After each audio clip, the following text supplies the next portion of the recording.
Acoustics in this room are terrible. That is a song by a man called John Williams. It is known as the Force theme, which was played in Star Wars A New Hope. Now, John Williams has done many, many, many great musical scores over the years. He, of course, did Star Wars. All 6 of the previous movies, 7 of the previous movies, I should say. He has done films like Saving Private Ryan, Harry Potter. He also did this little lady.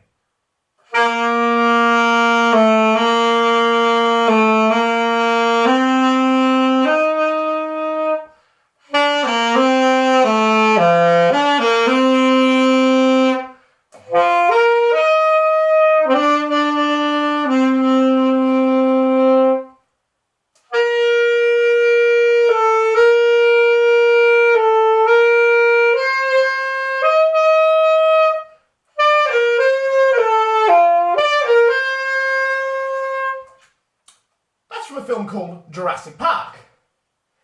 He also did a film called Jurassic World. Guess what film he did not do the music for?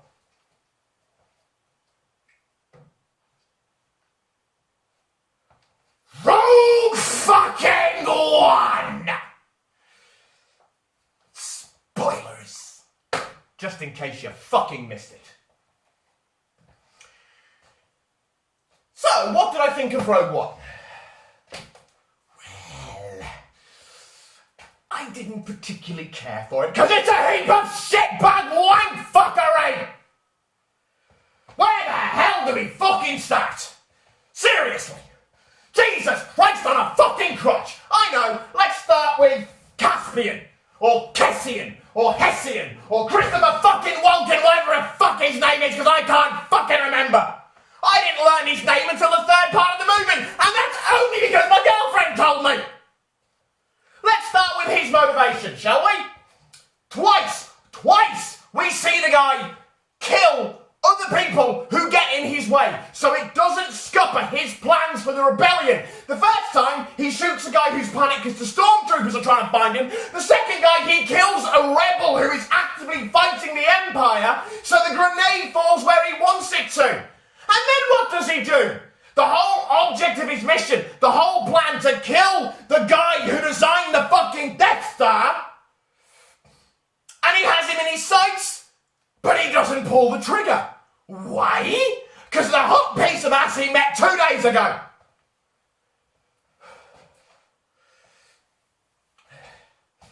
I'm already out of breath. But then in saying that, it's taken me about fucking 30 takes to get those 2 bits right with the sax. And I'm still not happy with them, but hey-ho. Anyway, we're not done. In fact, we've barely scratched the bloody surface of this fucking movie. Our main character. I can't remember her name. I really can't. That's how much investment I had in this fucking film. I really can't remember her name. Why did the mother show up? Why did the mother just show up and just go and point a gun at your man? They were hiding! There was plenty of space in that little cubby hole for 2! Why did she show up? What did she think was gonna fucking happen?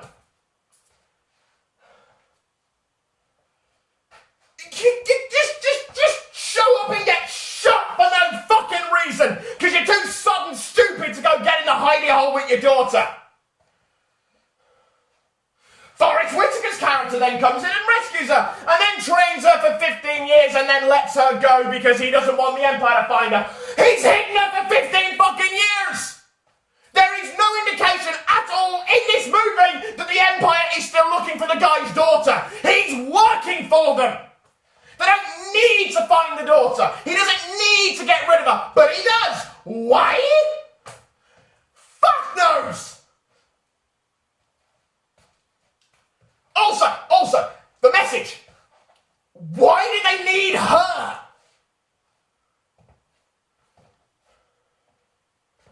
Why did they need her? What point was her in busting her out of whatever fecking shit? And it can't hinder that well if the rebellion can bloody find her. His character is completely pointless. Why does he die? Why does he stand there and go, well, you know what, my part in this movie's fucking done? They could have got that message. They could have decoded it. I can't remember how they got the friggin' message now. That's how much attention I was paying because I was so lost in every little bit of lazy fucking writing that we've got.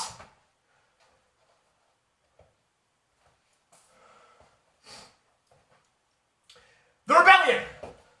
Twice the rebellion show up and just fuck everything up. Right? Caspian is there and he's going in to get the rebel father. Going to get the Saul, fucking whatever his name is. To get the father. So then the Y-Wings show up and blow the place up. What was the point of sending in a fucking strike team to kill the guy if all you were going to do was blow the fucker up? Not to mention the plan to kill the guy. What? Wait until he walks out onto the landing pad for a cigarette. Great plan. Great plan. And fucking Jesus Christ, this movie is stupid. Now, okay, the fan plot hole of how the conveniently placed exhaust port was there. Frankly, I prefer the spoof answer that I've heard, where the guy who designed the Death Star didn't take into account 16-year-old space wizards being talked to by Ghost Jesus. The exhaust port plan was deliberate? How does that work? You deliberately designed this tiny little thing that only a 16-year-old boy space wizard training can shoot a torpedo into. Why? If you can make an exhaust port that is deliberately linked to blow everything up, why not make it that's 20 feet tall? With neon lights? Come up with some excuse. It just happens to have been hit. That bit made no sense. It just happens to be 2 meters wide and ray shielded.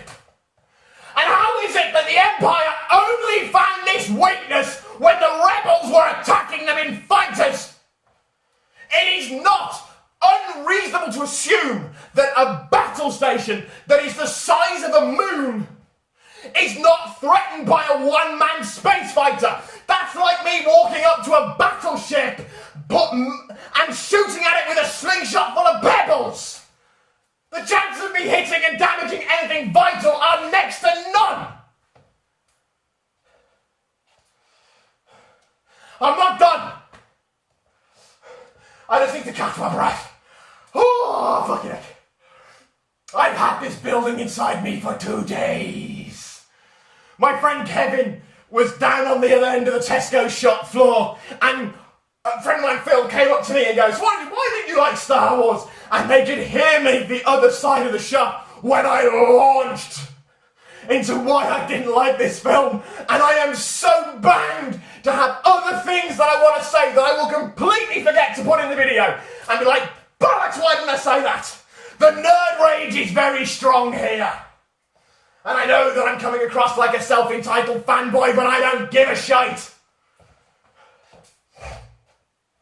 Now, I have no problem with female leads. Let's just get that one up completely. But at least have the lead serve a plot. Rey, great character, total Mary fucking Sue. This one, well, her motivations are as stupid and as asinine and as, that means the same thing, are as ridiculous as Caspian's. She has watched this rebel alliance blow up her dad, who she's been searching for the better part of 15 years. Apparently, but as I don't know. She even says it in the film. It was Alliance bombs who killed my father. But then she wholeheartedly throws every bit of weight behind them. Why? They killed her father. And she immediately forgets that because of the hot guy with the 5 o'clock shadow. Ugh. Now, one of the criticisms about this film that I have seen is that it's a story that doesn't need to be told because we know how it ends. I don't actually agree with that one because we know how it ends, but you can still tell the story of how it got there. I have no problem with that. I have a problem with the stupidity of the film as a whole.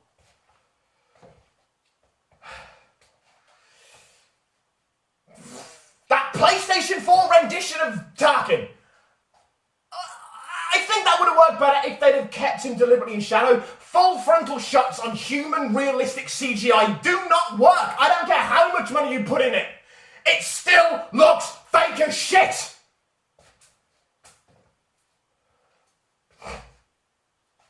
And Leia, my God, I haven't seen something that fucking frightening since the baby in Twilight. Jesus. Actually, that brings me on to a point I'm making now. Why the fuck is Leia there? What? Why is she on that? Why is the Tantive 4 in a Nebulan B-class frigate? Why is it locked inside?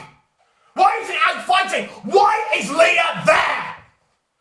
She is the daughter of, I don't know how many people start the rebellion now. In the old EU, it was 3.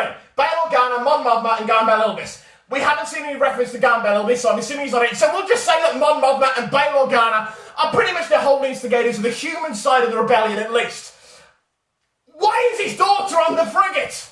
She doesn't need to be there. That fleet has gone onto this, has shown up at a planet, completely fucking up the plans of the guys on the ground, and then sits in a room getting shot at until it's time for the ship to get out. Which makes its own bloody plot hole in A New Hope. Because Darth Vader sees the ship leave the battle. It sees it dock. It sees it launch out of the other frigate. And he's chasing it. He knows that ship was at Scariff, which, by the way, is a place in the county of Clare in Ireland. That's a little tidbit from my girlfriend. Where was I? That was it, yes. The ship is in the frigate, and then it gets away, and the Darth Vader's big Star Destroyer Doom chases it. So why in A New Hope does Leia turn around and go, we're on a diplomatic mission to Alderaan. He's seen you leave the fucking battle. He knows you're part of the Rebel Alliance. You can't deny it. But she does. Speaking of the Tantive 4, how is it that we see R2-D2 and C-3PO on Yavin 4 after the fleet has left? That doesn't make any fucking sense! They're just in there for fan wank service. Speaking of fan wank service, I like seeing Tyree, Hutch and Yander again. I thought that was quite good. I thought that worked. It's silly and it's basically pandering to the fans. But yeah, I appreciate it. I actually went, I really liked that bit. Because I genuinely did. I genuinely enjoyed it. I thought it was a lot of fun. I thought it was really good. It was nice seeing it. It was a nice little touch. The missus' complaint was that it was done deliberately to pad out the runtime. This film is long. There was 4 of us in the cinema. And we're all sat there going, this is shit. This is shit. It's unmitigated bollocks. Who else have I touched upon yet? Oh yeah, the reprogrammed droid. I can't remember his friggin' name. He's voiced by Alan Tudyk. Fucking fantastic. Loved it. The guy who's replacing James Spader as the King of Snark. Really, really, really liked it. But he's just a Wookiee who speaks English and doesn't have hair. Caspian is just a slightly darker version of Han Solo, who does the right thing. Speaking of the right thing, isn't it lucky that the Rebel Alliance, who may be far better equipped than we realise, has not only fully fledged insurgency team. Not only has an insurgency team who all have the same idea, and not only has an insurgency team that are all happy to go against the Rebel Alliance's chain of command and then bugger off to parts unknown and bugger off to Scarif to get the plans to the Death Star. Why is the plans to the Death Star only in one fucking place? Why is the plans to the Death Star in this giant fucking Tower of Doom on a tropical fucking beach? Why are the plans to the Death Star not, if you're only going to have one plans to this thing, one set of plans, why the hell are they not an Imperial centre on Coruscant surrounded by 1 million Star Destroyers? Star Destroyers! How does a Star Destroyer that is stationed above a town in an atmosphere not vaporise the whole fucking thing when it leaves orbit? Why were the plans in this random little place? Why? That this strike team can get to. Just... Why? Why were the plans in such a stupid place? Why were they not locked up somewhere better? In the heart of Imperial territory, not on some piss-pot little backwater? Why the rebellion only now trying to kill the guy who built the fucking Death Star? Why not do it 5 years ago, 10 years ago? Why is there only one man who can design this ship? This is a galaxy of billions upon billions upon billions of beings. Why is there only one guy who can build this ship? Who can build this battleship? And another thing, now I know that physics in Star Wars usually goes out the window, but come on! This is the crocodile fucking thing from Jurassic World all over again. Something that big cannot go through hyperspace. Physics! I know it's space opera, I know, but the thing is the size of a fucking moon! It cannot go through hyperspace! And even if it could, the calculations that would make it slow down in time. You stop a car at 20 miles an hour by hitting the brakes, it goes boomf. You stop a car at 60 miles an hour at an emergency, it goes ee. You stop a train at full speed, it needs a mile of track. This thing's the size of a fucking this thing is the size of the moon. How does it stop? The G-forces of flying through hyperspace would tear it apart.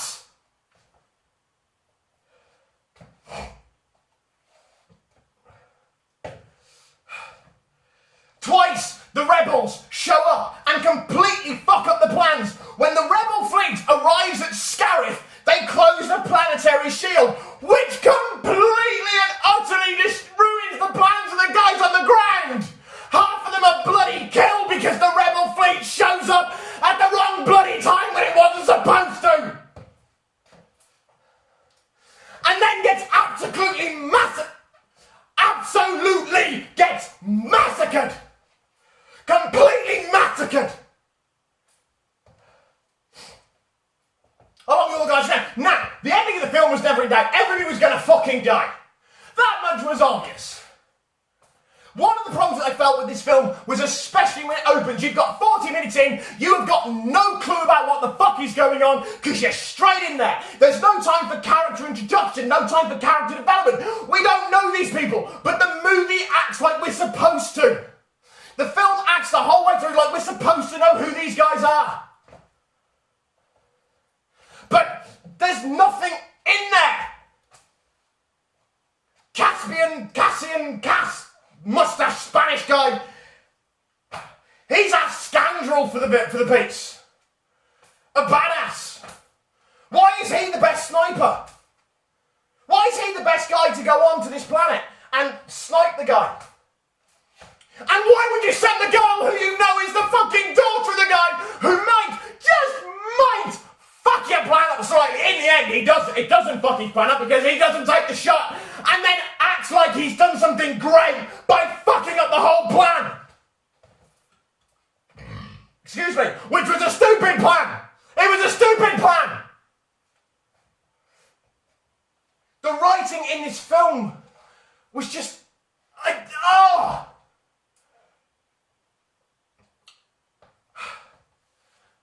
in parts the film was just boring.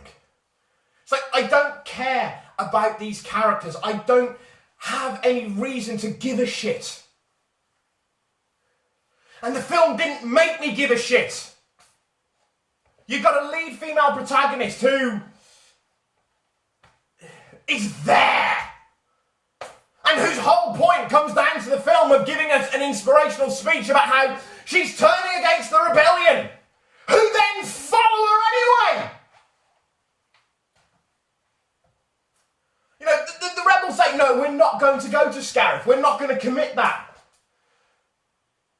Well, what else are you going to fucking do? You've got one piddly little fleet. You think you can take on a Battlestar? Battlestar. You think you can take on the Death Star? Why was the Death Star upside down? That was one of the things when it's doing its test shot on Little Desert. And please, for fuck's sake, Star Wars, do we have to have a desert planet in every single fucking movie? Anyway, why was the Death Star upside fucking down? I'm sat there and I'm watching, I'm like, why is it upside down? And this thing is the interior of the Death Star like a B-wing cockpit? It rotates so the pilot's always upwards. It was upside down! Why was the fucking Death Star upside down? Why not just lower yourself down slightly? Stop it. And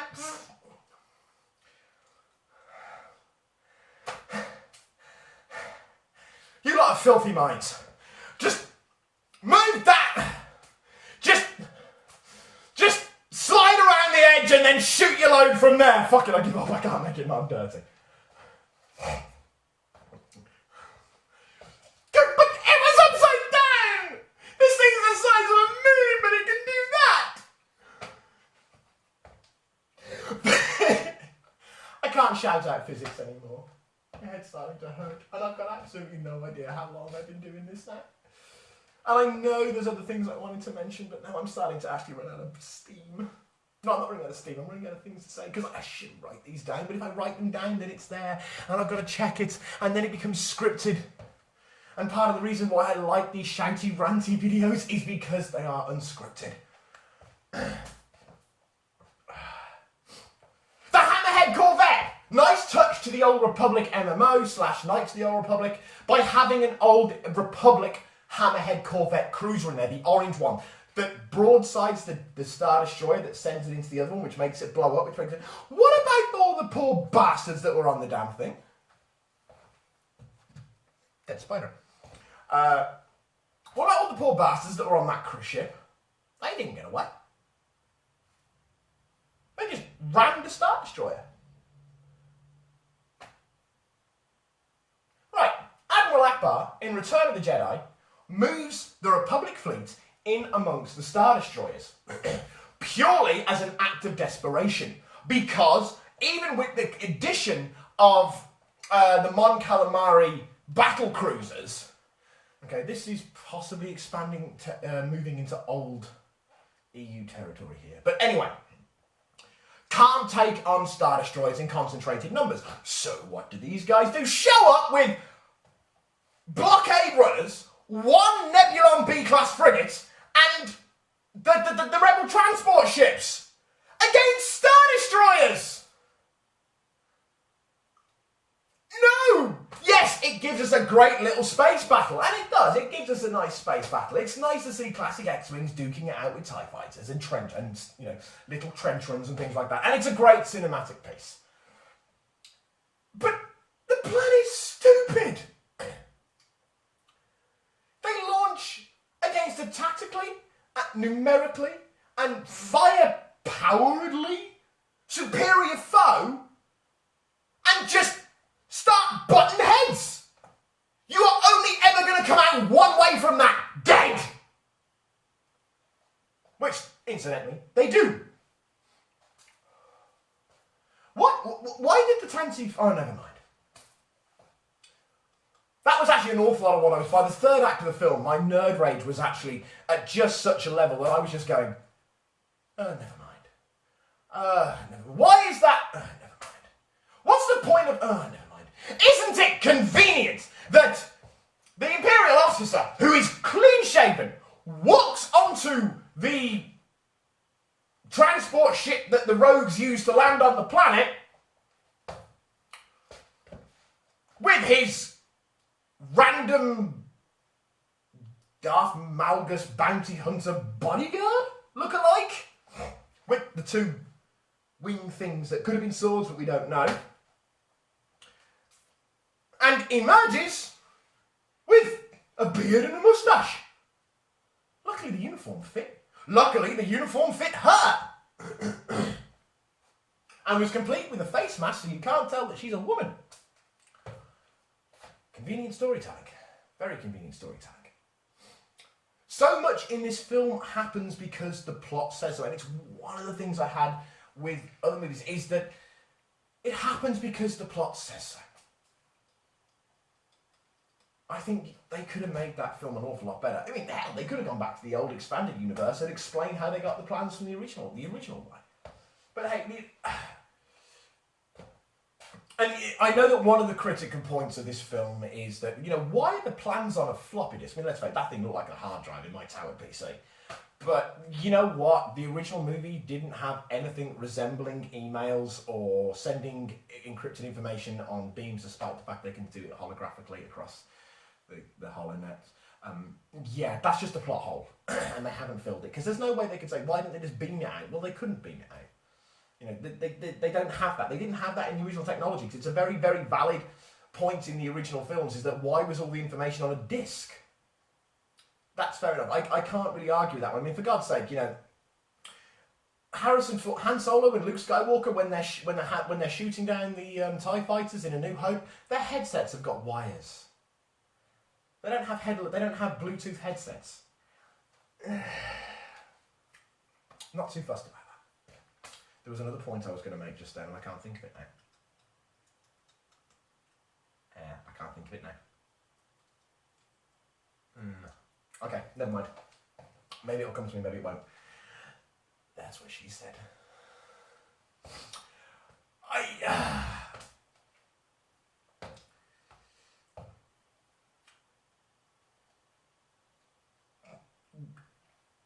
The cinematography, I liked it. The cinematography was I like the fact that once again we have huge investment done into practical special effects. The pilot gets captured, and then he gets attacked by this mind-reading devourer octopus ghoul thingamy-bob.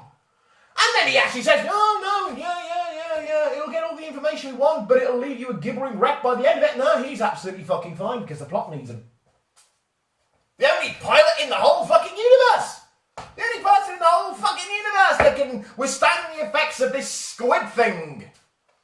Absolutely fine. Just a little bit left on edge. Oh well, shit happens. The cinematography I thought was really good. As I said, seeing an awful lot of practical effects, was really nice. But it didn't make up for the fact that I just had total lack of investment. Total lack of investment. I really like the way that they delivered the darker aspect of Star Wars. Because Star Wars it's quite rompy, it's quite silly, it's very tongue-in-cheek. But this one is delivered with a sense of realism. It's darker. It's more about people who are under the heel of the Empire. I really like that aspect to it. But the execution was very poor. There was so many things that I was sat in the cinema and I just kept going, that doesn't make sense. That's not right. Why is that happening? That doesn't work. That wouldn't happen. You wouldn't have that kind of reaction doing all this. And now I can't think of anything left, because I can't think of what I've said and what I haven't said. And I can't think of anything that I want to say now. I think I've actually run out of steam. I'm just going to put a disclaimer in there and say, I'm fairly sure that there are other things about this movie that I didn't like.